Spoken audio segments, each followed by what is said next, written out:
La sidérurgie à Romba, c'est 165 ans d'histoire, 1888-2023.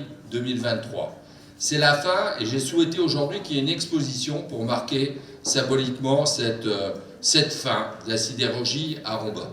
Et je voudrais que simplement cette exposition traduise cette émotion. Vous avez aujourd'hui Romba hier, Romba aujourd'hui et Romba demain.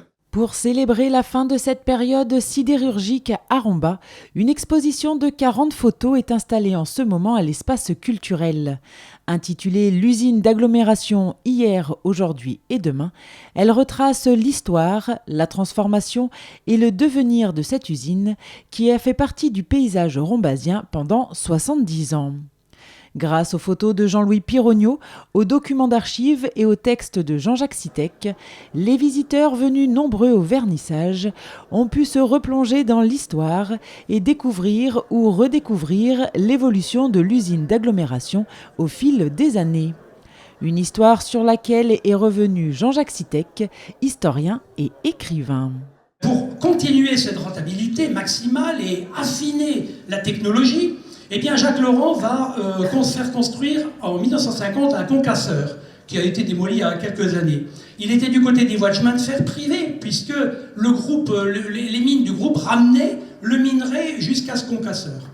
Et puis, les années passées, la modernisation a continué, et puis Monsieur Laurent et puis ses successeurs ont décidé de construire une véritable usine d'agglomération. Pour cela, ils ont été du côté des États-Unis et ils ont repris le brevet SMID, un brevet bien connu, et ils ont inauguré en mai 1959, donc ça fait juste, on est en mai, presque l'anniversaire, ils ont inauguré la première usine d'agglomération de l'usine de Romba. L'ensemble agglomération de Romba à Cierry-de-Gandrange, au fourneau de Romba, a été considéré comme la première, excusez du peu, du monde. Je dis bien du monde. Donc les gens étaient très stimulés, ils étaient très heureux d'avoir participé dans leur vie à une telle aventure technologique et humaine. Alors ce vent qui nous a permis de réussir, aujourd'hui il y a un temps mort, mais déjà le vent se lève de la réussite et les gens qui travaillaient hier ont passé le relais aux femmes et aux hommes de demain qui vont mettre en valeur et réussir certainement une deuxième page industrielle de la vallée de l'Orne et de Romba. Cette deuxième page industrielle de la vallée de l'Orne et de Romba qui va s'ouvrir, c'est Lisiane Henry, représentante du groupe Oxitec, qui nous en parle. À travers notre filiale Romba Industrie, nous avons repris le site de l'usine d'agglomération de Romba il y a moins de 3 ans.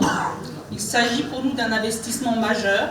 En effet, 45 millions d'euros ont été investis, 5 millions d'euros pour la déconstruction et la dépollution du site, 20 millions d'euros pour le développement d'une plateforme de messagerie urbaine Chronopost, 12 millions d'euros pour le développement d'une plateforme de messagerie urbaine Mondial Relais, 5 millions d'euros pour l'aménagement du nouveau lotissement, le lotissement Blanche-Terre, et 3 millions d'euros pour la création d'un nouveau pôle de commerce et de services.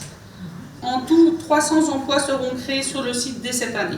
Après une période d'inactivité, ce vaste site est sur le point de redonner un nouveau souffle à Romba et à la vallée de l'Orne.